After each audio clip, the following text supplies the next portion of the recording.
Hey, Typology Tribe, Ian Morgan Cron. Welcome to the show Typology, on which we explore the mystery of the human personality through the lens of the Enneagram. Hey, Ian, how you doing? Anthony Skinner, producer, dear friend. How are you this week? I am doing well, thank you. You know what time of the year it is, right? Well, summer is upon us. It is indeed, man. Yeah, which of course means it's vacation time. You have any plans for vacation this summer? Yeah, man. Let's tell us about it. All right, well, I'm going to Colorado. Ah, okay. Yeah, you know, my daughter lives in Denver. My daughter, Yes. Maddie, and her husband, Paul. Her 7 husband, Paul, the enthusiast. Yep, her 7 husband, Paul. They live in Colorado, and my wife, Annie, is from, as you know, from Colorado. And so we're going to go to the mile-high city of Fun. Denver, and we're going to do some hiking and fishing, and we may go I may go with Aiden, my son, and Paul, my son-in-law, both 7s, by the way, to the Grand Canyon. We're talking about that and That's other stuff. So awesome. it's going to be fantastic. I'm going for the whole month, too, of July, which I'm Oh, excited that's about. great. What about you? Where are you going on vacation? Well, I think we're going to hit Florida again. Ooh, Yes. You're going out of the heat. You're going out of the fire pan and into the fire. You're going up from the frying pan into the fire. That's right. We usually do a week at the beach in South Carolina as well. And then actually my favorite is we run up to the lake at Dale Hollow Lake about 2 hours away here. So it's the second cleanest lake in the nation, actually. Get out of town. Yeah, it's all shale. It's flooded, man-made, and you're in the lake and you can see your feet. Get out and feel like you've been to the beach. So it's super clean. Love going there. Well, listen, Yeah. the reason I want to have a conversation around vacation, and I want to talk a little bit about different types and how each type approaches vacation. And, I think this idea is great, by the way. okay, so, Yeah. right? Because I think every type approaches a vacation differently, should have You know different, it. right? Yeah. So part of what has prompted me to do it is there's a blog Okay. by a woman whose name is Angie Orth, Okay. O-R-T-H, and her website is Angie Away, A-N-G-I-E away.com, and she is a travel and lifestyle blogger. And on her site there is a whole blog post about how to choose the best vacation for your Enneagram type. I'm looking at it now. This is amazing. Right? And basically, she says here, like, the subtitle is, "What's your travel personality based on the Enneagram?" And it's super smart, right? It's super smart. You know, out there, sometimes you see stuff about the Enneagram now, and it's a little bit like whack, whack, whack, whack. Right. I found this one fantastic and, obviously timely for the season that we're in. So let's talk about different types, going on vacation, summertime's here. Yeah. And then we'll blend in some stuff that Angie says here. She talks about how to use the Enneagram to choose your next vacation. I mean, she's got some fantastic stuff in here on the Enneagram and vacations. And she's like the expert on travel and lifestyle stuff. So I've already clicked through to my travel agent. I'm on number 4. all right, man. Chicago Architectural River Cruise. Nice. Tour around Morocco. Oh, that is very 4. Yes. All right, well, let's come back to it. Okay. So let's talk about this concept that a vacation is a good time for each of the 9 types to think about taking a vacation from the traps of their type. I love that idea. Right? Yeah. Just being mindful about type and how sometimes if we are lost in the trance of our Enneagram type, we're just falling into the same patterns on vacation that we fall into during regular life. Right. Right? And it's like, why not take a break from the downside of your personality, Right. Take a break. So let's run through it and see what we come up with, and then we'll weave in some stuff from Angie here and make some recommendations based on some of her thoughts. Let's start with ones. Yeah. All right. Ones, the perfectionists, right? These are, as we've shared before, these are people who have a need to be good. Right. They feel a need to perfect themselves, others, and the world. Yes. They're principled, they're morally heroic, they're wonderful human beings, right? Right. Now, I think for ones, right? Mm-hmm. One of the things that they have to take a vacation from is this belief Right. that their vacation should conform to their standards of perfection, Yes. right? I love this. We were talking about this earlier. You want me to give you an example? Yeah, give Because me an I love example. what you said Good. earlier. What if you're at the airport and your plane is late? Oh, that can drive a one nuts. Of course, right? Let's say 2 hours late. Right? Right? Yeah. Yeah. So it's affecting your idea of what this day is supposed to be like. This isn't right. This isn't the right way to start a vacation. This isn't right that the plane is late. Yeah. It could totally throw off not just the day, but the whole vacation. Totally, right? yeah. Yeah. This is not right. Why isn't this airline got its act together? Right. This is not conforming to my ideal of the perfect vacation. And you might be missing one of the best moments of the vacation, right? Yeah, because you see, with a one, what often happens is they are always fighting with reality. Like the reality is that Southwest will never, ever have all of its flights go off on time. Right. Right? Right. So it's better to ask yourself the question in the moment, what does this unforeseen circumstance over which I have no control, Yeah. right, offer up to me as an opportunity? That's right. What kind of gift is this moment offering you? Right. And I love like the concept of resisting reality anyway. Yeah. I mean, it's like, yeah. So I was out with let's talk about that. Yeah. So I was out with a friend the other day, and he had the best line. He goes, the world is full of exhaustible resources, coal, energy, you know what I'm saying? Right. Like gas, oil, all of these are exhaustible resources. He said the one natural resource we will never run out of is reality. Oh my gosh. Isn't that it's awesome? So good. Yes. So I think a one has to remember that reality is, any given moment in reality is just riven with imperfection. Right? So, for example, though, if a one is attentive, here's what they can do. Wow, this plane is 2 hours late. I had not planned on that. Right. It does not conform to my idea of perfection. However, what if this moment is an opportunity for me to have a conversation with my child at the gate Right. that I had not built into my perfect plan? Right. I think that's amazing. Right? Yeah. And vacations, they never turn out. They're like weddings, right? Vacations are like weddings. They never turn out quite the way you expected. And I love what you said earlier too. What makes you think your vision of perfect is perfect? That's right. Right? So here's a question I have written on my wall. It's a good question for once. Okay. And I have, as you know, I got like Post-its of all kinds of quotes and ideas on the wall. Right. And one of them is, what is God's will for my life in this circumstance over which I have no control? Wow, that is really good, Ian. I'm typing that one down. Would you repeat that one for us? The quote is, what is God's will for my life in this circumstance over which I have no control? That's so good. Right? All right, so now talk about Angie for a second. What has she got Yep. on here for once? Like she says, that ones do well when their vacation has a purpose, she says, like learning a new skill or a theme, like wines or castles, she says. So she's got written down here, go to Napa Valley wine tasting and food pairing by helicopter tour.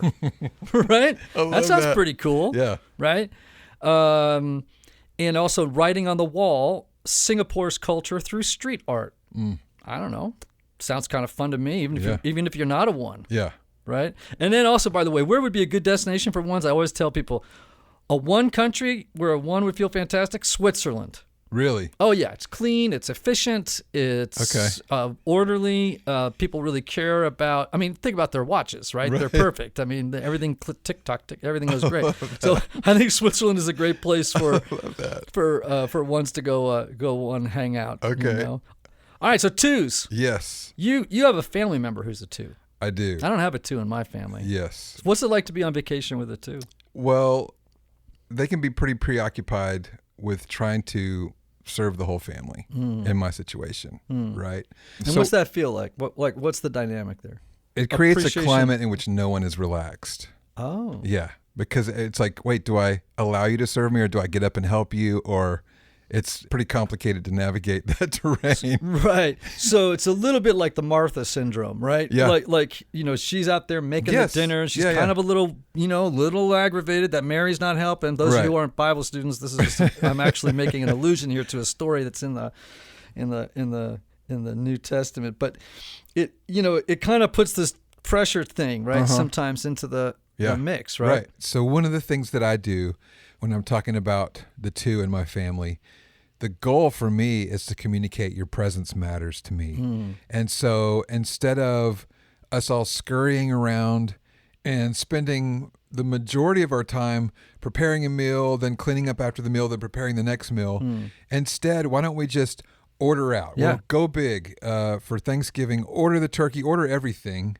and then spend our energy, time, and attention on being together. And so, again, I think what we're saying here is let's take a break from the constricted trance of our personality. Yes. We're trying to get free of it all the time. But on vacation, I think sometimes, when you change Your location or situation. the situation you're in, your personality can actually become more...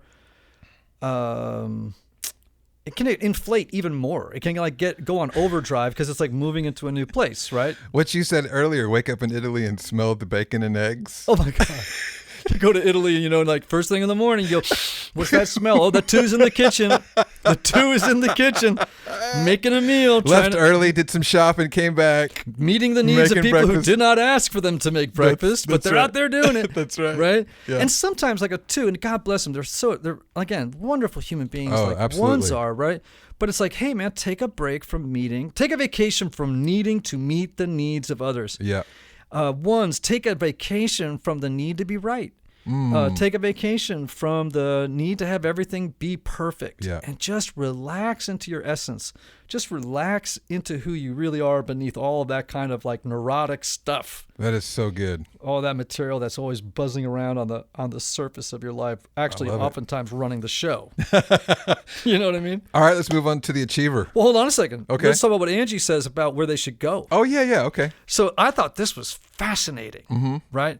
She said, like, New Zealand Oh, wow. is a great place to go. And by the way, she puts links here under each of these types to different locations and, how to find out more about it. It's pretty fun. Yeah, you click on her ideas and options and it takes you to a whole new page. Yeah. No, it's fantastic. And she says the people in New Zealand, right, that they just are people who are appreciative and, are... pretty fantastic for people who are helpers. Wow. I thought that was fascinating. That's I've never neat. been to New Zealand, so I wouldn't know, but I guess, That's cool. I'd like to go to New Zealand one way or the other. Okay, Yeah, let's talk for about real. achievers. Yep.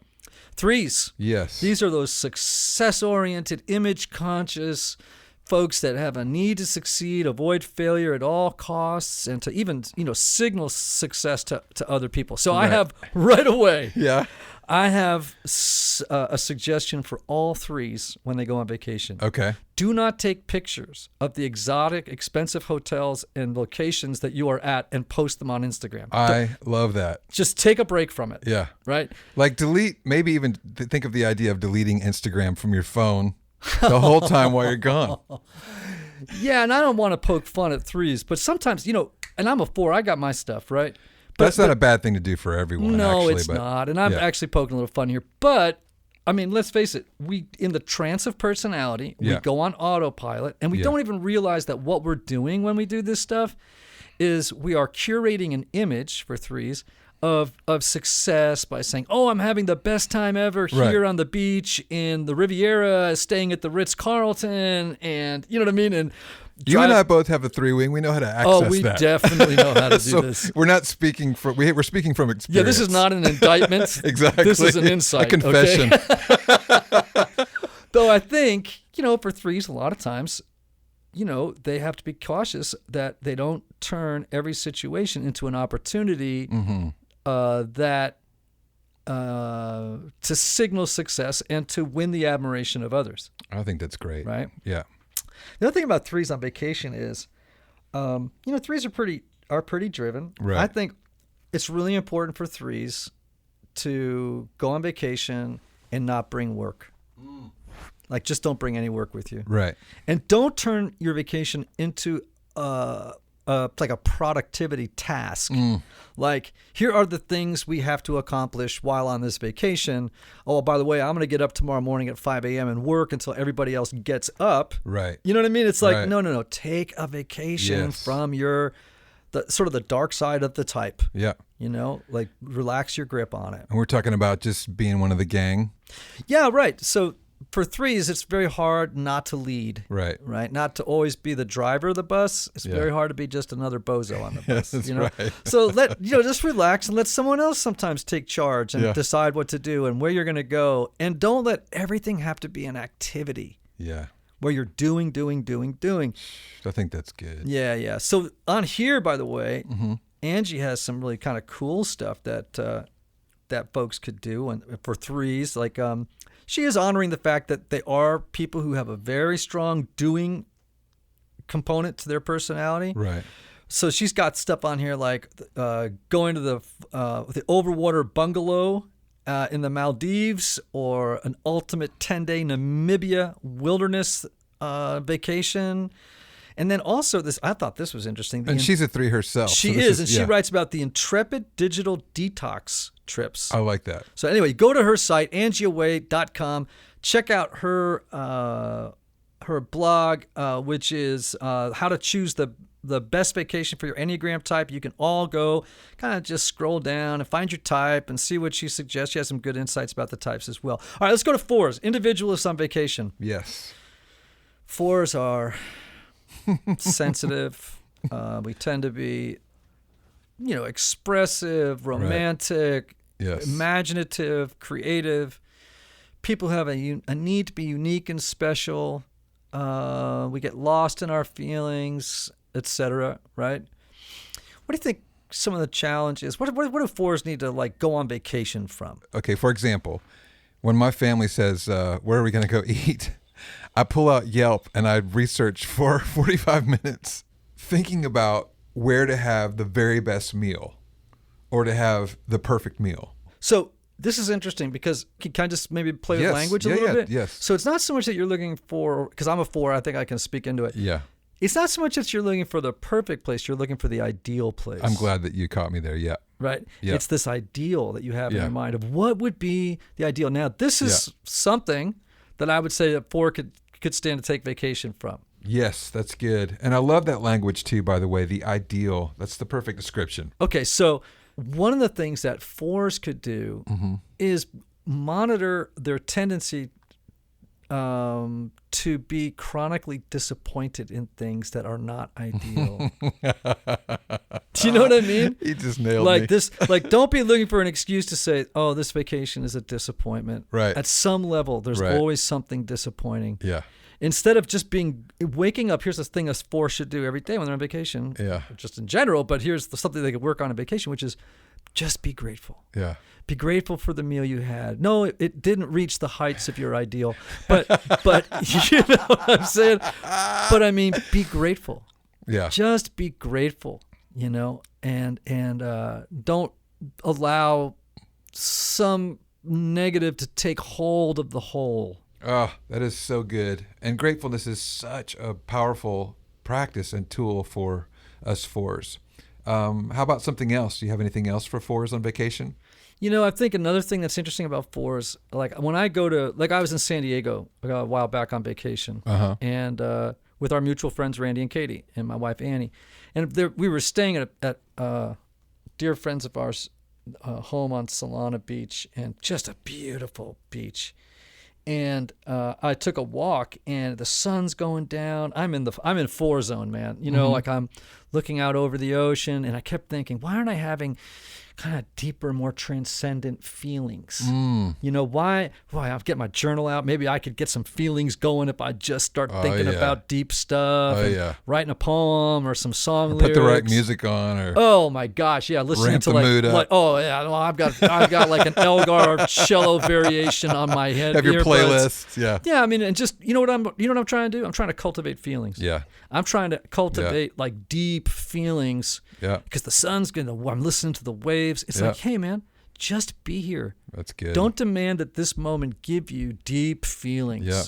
that, and if I don't, what do I got to do? I got like, oh, how do I arouse them? It's like, no, man, just relax. Yeah. Just relax. Yeah. Now, of course, we like to be unique and special, and we like the exotic. And so Angie down here, she puts down 3 trips for 4s. One is a tour around Morocco. That's pretty exotic. Yes. Another one is this hotel in the Cotswolds in England. Have you ever been to the Cotswolds? I have not. Oh my gosh, so beautiful. It's the country out, it's sort of like oh my gosh, it's the iconic countryside of England, right? I've spent a good amount of time in the Cotswolds because I'm a fool, apparently. She got that one right. Oh my gosh, has she gotten that right? Because it has all this sort of pining British pastoral countryside. It's like floor territory.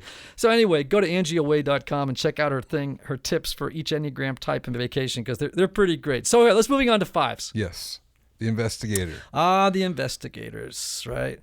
5s are these emotionally detached, highly analytical people. They wrestle with emptiness, and they try to use knowledge as a way to avoid feelings of emptiness, feelings of fending off a world that feels unpredictable and chaotic, and isolation becomes sort of a defense mechanism for the 5. Right. So I think when 5s go on vacation, they really have to maybe put a little distance between themselves and this habit of just constantly having to gather knowledge. Yes. And we talked about this idea earlier, which is great for every number, which is practices on vacation. Yeah. And for the 5, since they are information and knowledge junkies, perhaps if you need to read or want to read or gather information on vacation, then you get up and do that before the family wakes up. Get up early, spend a couple of hours in a book, and then once the family's up,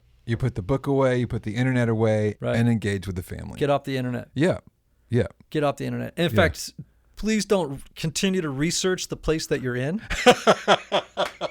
That's right. Right. So in other words, 5s often have a problem, which is they tend to observe life rather than participate in it. Yeah. So researching and just observing life in Florence or in Paris is not the, observing and studying is not the same as actually participating in life in Florence and Paris. Oh my gosh, that's so good. So put a leash on this knowledge kind of consumption, and just actually participate in the life of the place and the people you're with while you're on vacation. Oh my gosh. Right? That's so good. So, she says here, Angie says fact-finding is their favorite thing to do. So we can't completely shut down this part of the 5. It's not a bad thing. It's just when it's taken too far. Yeah. So she wrote down here some stuff like exploring Israel and Palestine for, go on an archaeological dig, right? Or go on the ultimate Egypt archaeology tour, or explore Machu Picchu in Peru.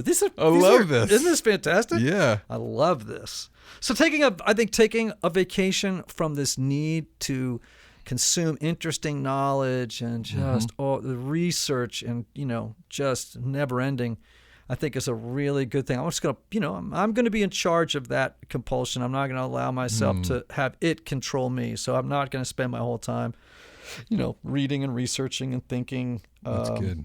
Anyway, all right, I'm going to come back in just a second. But first, let me tell folks about our sponsor. One of the lessons I've learned, Anthony, tell me, is that not everybody benefits from a traditional 50-minute hour. No, they or do even not. from the typical weekly sessions. And this is why some people, even though they may have a great therapist, can go to couples therapy or personal counseling for months or even years. Sometimes we need more. That's right, because some folks, they never really get anywhere if they're just going on a weekly basis. They don't make any progress. That's right. So this is why I'm such a fan and a believer in the intense counseling process at Restoring the Soul. Yes. In Colorado. Restoring the Soul was created by my longtime friend Michael Cusick to help couples or individuals experience deep change in half-day blocks over 1 or 2 weeks. Michael and his team know that sometimes you can't wait months or years to get to the bottom of an issue or to experience breakthrough. For nearly 20 years, They've helped couples and individuals transform their relationships and their lives. So, my friends, if you are looking to get out of the rut you are in, but you can't wait months or years, you can call Restoring the Soul today for a free consultation. That number is, Anthony, 303-932-9777. You know, I have that number run through my head. I think it's now to the point where I use it as my Social Security number. I swear to gosh, you know. Tell us what they get. Well, first, if they call that number, they can learn how they can, you know, they get a free consultation about an intensive counseling process that can jumpstart their journey. The man himself picks up the phone. That's right, with Michael Cusick. And as a special bonus for Typology listeners, they can go to www.restoringthesoul.com/typology to download their PDF called 5 Ways Unaddressed Trauma May Be Derailing Your Relationship. That's good. Come on, bring it. All right, man. Hey, wait, before we move on, yes, let's tell people about Luminous. Oh my gosh. Yeah. This is a new Jiminy Jam. So, you know, over the years, I've had a bunch of people talk to me about, you know, wanting to do a deeper dive into the Enneagram beyond just, you know, the basics. And so I'm thrilled to be the person to tell you about Luminous, which is a 2-day Enneagram intensive that I'm going to be hosting with my good friend Beatrice Chestnut. Those of you who haven't read Beatrice's book, The Complete Enneagram, that's like my second go-to book. When I tell people, you read The Road Back to You, you get a good primer, but man, if you want to take the next step, go to Beatrice's book. Luminous is a content-rich experience that's going to teach participants how to take their Enneagram knowledge and use it to create a more luminous self, a joy, more radiant. I'm coming in on all my light issues here, my light metaphors. Space is limited to just 115 participants who get to experience teaching and panels on topics such as centers of intelligence and developmental deficits and instincts and subtypes. We're going to hit all kinds of deeper level stuff. This is going to be a blast. It's going to be real interactive. We're going to be trying to take people from here to there through the Enneagram and connect with like-minded individuals who can encourage them on the path. We're going to have great music. We're going to have great food. It's not going to be just like, you know, let's just deep dive in the Enneagram. We're going to have a lot of fun. If you are interested in coming to Luminous June 28th and 29th, it's right here in Music City, Nashville. Woo-hoo. It's going to be great, man. If you're interested, June 28 and 29, right here in Nashville, visit Ian Morgan Cron /Luminous, LUMINOUS for more details and to register. All right, so let's talk about sixes. Yep, loyalist. The loyalists. Yep. I love me loyalists, man. Yeah, so these are the folks who have a need to feel safe and secure. So you know what? Vacation can be a little hard on some sixes. We know some stories of sixes, you and I, who had trouble on vacation because of their anxiety. Oh, yeah, absolutely. I mean, it can be tough for a 6 just to even go away for a weekend, for example, and trust the kids with the grandparents. Oh my gosh. Yeah. So I actually have a friend of mine who has twin boys. And the first time they went on vacation and left the boys with their parents, I think the kids were like, you know, I don't know, 14. Right. No, they weren't that old, but you know, they were little, but it was like they could not stop calling home to find out if the kids were all right. Wow. So it was this constant like, well, what's going on at home? Reality. I'm not with the kids. Right. How can I have a good day? So there was this preoccupation with anxiety. Yeah. And what could go wrong and planning for what could go wrong. You asked a good question, or rather you mentioned a good question for 6s to ask themselves earlier. Yeah. So I have a good friend of mine who's sort of a counselor to me, and I had sort of a 6 moment the other day, though I'm not a 6. I mean, you know, we all have features of different types within ourselves. Yeah. And I was really caught up in full of self-doubt, like a lot of 6s are, in self-questioning. Like I was just stuck, right? And I had to make a decision about something. And he said, all right, what would you do if you didn't feel afraid? I love this question. And I think it's a great question for all of us to ask ourselves. Yes. But yes, I think it's a really, really pertinent question for sixes in particular. I think it's a good question for sixes to ask all the time, especially when they get caught in analysis paralysis, which is to say, okay, now what would I do in this situation if I didn't feel afraid? Maybe that's the way to put the question. What would I do in this situation if I didn't feel afraid? That's so good. And, I'll tell you what, it was so clarifying for me in the moment. I was like, oh, I know what I need to do. Yeah. It was like someone blew the fog out of the room, the smoke out of the room. And I was like, oh, it's totally clear. If I wasn't afraid, I would do this. And then when I told him that, he goes, okay, sounds like you got a plan. That's great. Yeah, it was great. So That's sixes. Awesome. Yeah, what does this she is what say she here? says on here. She says sixes can be cautious at best and suspicious and anxious at worst. So their most fulfilling vacations is one where they feel secure and can still have a good time. She says a group tour with a trusted company like Intrepid, she puts a link to this company, is a great option. And travel insurance is a must for hesitant sixes, is what she writes. And then gives us 3 different trips that people could go on. I'll let people go to the site and see them for themselves. But in every one of these instances, what we're talking about here is self-awareness. Yes. So if the one is aware, yeah, okay, I have a need to be right. Yeah. If I'm in trance, I need to be right. I need to keep doing something. Right. I become angry when my vacation doesn't go perfectly or according to or conform to my standards of perfection. Right. Well, if you know that and you're self-aware and you feel that resentment rising up in the moment, you can go, uh-oh. Yeah. That's a red flag, man. And you go like this. You go, I'm choosing peace over perfect. I'm going to choose peace over perfection. Right. And a 2 might say, I feel this compulsion to meet the needs. I'm going to tell my son-in-law and my daughter, hey, I'm going to take care of the kids. Why don't you go out and have fun at the beach? But the son-in-law and the daughter are going, why do I feel like there's something laced with trap doors? This might have icky things attached to it. Yeah, right. And it's like, no, we'll take the kids with us. No. I want to stay here. And it's like, uh-oh. Yeah. Right. And if the 2 can have self-awareness and see it. Yeah. And they go, I'm going to take a vacation from that. Yeah. Or if the 3 says, you know what? That's so I feel good. the need to put a picture of myself up on Instagram, Yeah. Standing next to the Eiffel Tower so everyone knows I could afford to go to Paris, or my being in Paris messages success. It's like when he feels or she feels that pull, it's like, no, don't do it.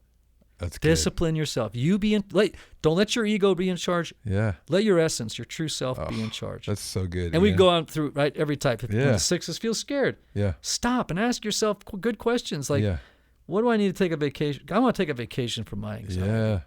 By just being aware of it. Yeah. Did we mention what she offered for the 6s? I don't think we did. She has guided tour of the of the Balkans. She's got a bunch of restful week in Nevis. I mean, so there's a bunch of different things that people can do. But we can't really. There's so many here. It's a fantastic blog, right? Right. So, all right, enthusiasts. These are people who know how to vacation, buddy. Okay, enthusiasts know how to vacation, right? She says here, 7s are busy, fun, spontaneous, versatile, distractible, and scattered. No, they can be. That's for sure. They want to do everything, everywhere, all the time. They love to have fun and be on the go. They're literally and figuratively all over the place. I have to say, having a 7 child who I have traveled with a lot, man, they do love to travel. Oh, man, absolutely. And so fun to travel with. But in terms of giving the 7 something to be mindful of, and we talked about this a couple of weeks ago, I think sometimes a 7 is better at planning fun than actually having fun. That's true. Yeah. That is very true.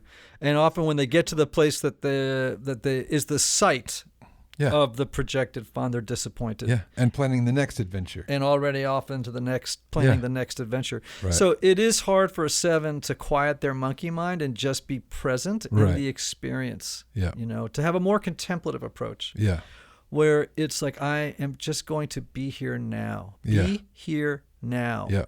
Is a good screensaver for 7s, that they should actually print on the back of their eyelids. Be here now. Yes. In this moment, and enjoy it right where you are. What might be a good practice for a 7 on vacation? One of the things that a 7 can do as a challenge is get up in the morning and do a 10-minute mindfulness exercise every morning on vacation. I like that. 10 minutes of mindfulness meditation before they go into the day, just to center themselves and be present to the moment. Yeah. and not allow their monkey mind to take over and start running the show. Yeah. But can I just say one more thing? Yeah. And also not feel compelled to be the court jester for the vacation. Yeah. Like, oh, I have to be the guy that keeps everything up. I need to be the woman who just keeps everyone laughing. I need Yeah. the person who has that extra beer and dances on it. Do you know Right. what I'm saying? It's Yeah, just calm down. Yeah. That's good.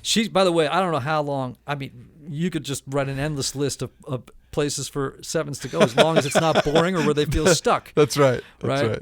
They could just be fantastic. One of the ones she has here is a week-long extravaganza at Universal Orlando, and I can attest to the fact that having lived with sevens, that would be a wonderful thing. Yeah. Moving on to eights, the challengers. Yes. Self-confidence, she writes, decisive, willful, confrontational, boisterous and bold, and they're not afraid of a challenge. Now, you're familiar with the 8. Oh, boy. My mom is an 8. My daughter's an 8. Oh, yeah, I know some 8s. And I've traveled with 8s before. Yeah. And I'll tell you one thing. You never feel unsafe around an 8 on vacation, man. You feel like you got a bodyguard in the house. You know, you can go just about anywhere. She writes down here, like, adrenaline and survival skills in Australia. Wow. She talks about the idea that Australians aren't afraid. They can just bring it on. You know what I mean? They're kind of like bring it on people, which I thought was fascinating. So what are some things that 8s need to watch for on vacation? I think working on moderation. Okay. And not allowing vacation to become an opportunity to kind of take that lustful approach to life, like just going over the top. Yeah. In terms of all that energy and wanting to consume, you know, I know 8s go on vacation, they drink, they overdrink, they overeat, they overparty. If they over, it's too much, right?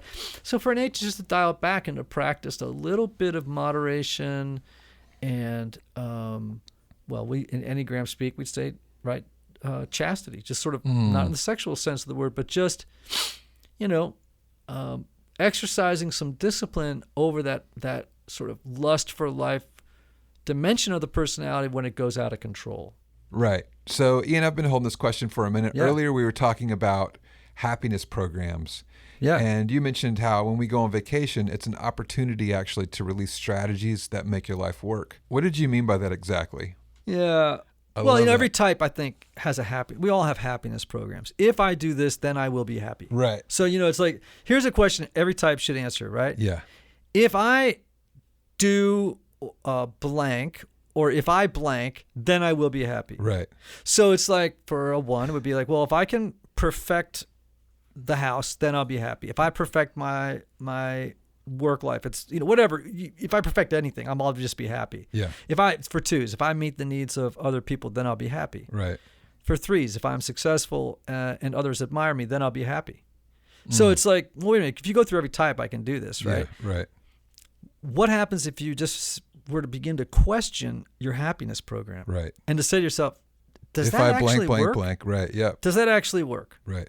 You know, and the answer is no. None of them work, right? And they actually give us less than what we really want. So, for example, you could say for 1s, well, 1s want to be good, but they settle for being right. That's so or good. 2s want to be loved and appreciated. Well, but I would say this. I think that 2s want to be loved, but they settle for appreciation. Appreciation is a it's a far cry from love. You know what I'm saying? Yeah. You know, I think for 3s, I think 3s want love and esteem. They want to be valued, feel worthwhile, Right. but they settle for admiration. Yeah. So I mean, the list could go on. Yeah. Every type could just fill out this questionnaire for themselves. If I blank, then I will be happy. Mm-hmm. Now, if you're honest with yourself, you'll write down for your type, whatever that is, or for your own personal life, and then look at it and say to yourself, is that true? Because the answer is invariably no. That's right. The formulas that we devise as little people that we think are going to keep us perpetually happy, they never work out. They never really work out. That's good. You got to find other ways to be in the world. So be aware of your happiness program. Yeah, name it and be careful that you're not sort of falling into the belief that's underneath it, that because it's not true. Yeah. It's just not true, right? good. All right, let's finish up with 9s. Yep. Nines, the peacemakers. peacemaker. Oh, yeah. They're great traveling companions because they're so accommodating and easygoing. Right. And like my wife's a 9. I've traveled with 9s before on vacation, and they're so great because it's like, hey, you want to do this? Sure. Hey, we're going to go down to the beach. Great. Right. Now, part of what a 9 has to do, I think, on vacation is to stop and say to themselves, okay, do I really want to do this? Am I just merging with what the group wants to do? Right. For 9s, maybe say, hey, I want to do this. Y'all want to come along? Yeah. Or to even do something bold for a 9, which is I'm going to break away from the group and not fuse with it and go do what I want to do. Yeah. Even if they say they don't want to join me, I'm still going to do it. Right. That's good. I think that's a good one. I think a 9 can just about go anywhere, but they're great at, I love what she has here, a yoga and spa adventure in Bali. You know, they just love laid-back times. My daughter Maddie's a 9. I love traveling with Maddie. Yeah. Because as a 4, I have, for different reasons, a love for the same activity, which is hanging around in bookstores, drinking caffeine, drinking cappuccino, smoking a cigar at a wonderful, table at a cafe in Paris somewhere. And I'll journal, and she's just chill. And it's like, we get along great because she's like, she doesn't put any expectations on. She just rolls with the flow. I love vacationing. That's where 9s and 4s can be 9s. in perfect tandem right there. Yes. Yeah. Yeah, they totally can be. So I am excited for vacation this summer and being out there in the mountains of Colorado, maybe going swimming and hiking. You're going to be doing some outdoor activities this summer in Colorado. I am. I assume when you're swimming, you won't be wearing a shirt. Yeah.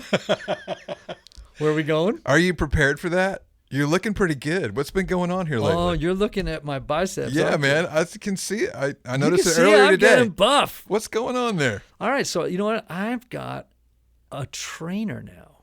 Really? Well, I've had one for a while. Okay. You know that. Tim Bogie at Southern Sculpt Fitness. Okay. They're here in Nashville. And you know what? It's a pretty awesome operation there, man. I want to. All right, so here's the deal with them, right? And I think this is true. Like, the Enneagram is about knowing who we are better and what our interior world is like. But we can't not pay attention to our bodies, our exterior, expression of who we are. Absolutely. Our health and stuff like that. So I got Tim and the guys at Southern Sculpt Fitness to be my trainers, right? And I've lost weight. I'm starting to. I'm starting to get a little bit of definition in this old man's muscles and stuff like that, right? And here's the thing: I'm a big fan of one-on-one coaching and training because if I got to go to the gym, it's hard for me to get out to do it. And if someone comes to my house and says, "All right, get out of bed. You got 1 hour of workout with me," right? And like they show up with bands, so it's like you don't have to have a gym. Oh, so he comes to you? He comes to my house. Wow. Okay.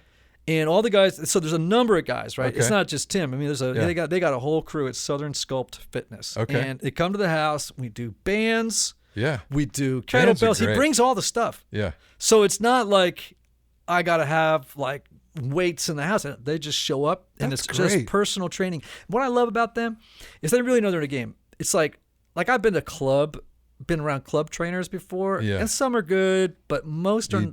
I've gotten hurt before in a gym. You never quite know what you're going to get. Right. And these guys really know about physiology. They know about the cutting edge stuff in training. And I love Tim Bogie. I love the guys at Southern Sculpt Fitness. So what mornings do I need to drop by? What's that? What mornings do I need to drop by your house? Well, you can put together 2 or 3 guys and they'll work with you. Oh, that's cool. So for over 5 years, like Southern Sculpt Fitness has helped people change their lives by incorporating fitness into their daily lives. They know that quick fix programs don't bring long-term success. They teach you the essentials to healthy living and create an environment where you can become the best version of yourself. Now, for all you local Nashville listeners, if you're ready to get started, vacation's coming. Come on. Come on. You can call for a free consultation at 615-807-0474. And for those of you outside of Nashville, there's still an online option for you as well. And as a special bonus to Typology listeners, visit www.southernsculptfitness.com/Typology or mention the show when you call and get a 20% off. That's awesome. Your first personal training package. That's fantastic. And you can start to look Like, good like as Ian I Morgan do. Cron. Who's looking good right now. I am feeling pretty good about myself. That's good. Feeling good. Yeah, man. You're ready for vacation, and now you've gotten the rest of us ready. You ready for vacation? I'm ready. Yeah, man. Hey, and listen, check out AngieAway.com, her blog, How to Choose the Best Vacation for Your Enneagram Type. She's a travel blogger, lifestyle blogger. Really want to, just encourage people to check out her site because she just does have this great whole thing on vacation ideas for every Enneagram type. Yeah, this site is amazing. And to make sure everyone gets that, it's AngieAway.com, AngieAway.com. Hey, can I give you one more question? Yes. Everybody should ask each other the day before or on the first day of vacation. All right. If you're with a family or with a group of friends, you ask the question, what is it you need and want from this vacation? That's good. And not assume that everybody wants and needs the same thing you do. Mm-hmm. And then listen to everybody and what their hopes for the vacation are and what they need. So good. And what they want. And then just try and make that vacation possible for others, trusting that they will help you accomplish and achieve what you need from that vacation as well. That's a great one to end on. And when you're on vacation, be yourself. Everybody else is already taken.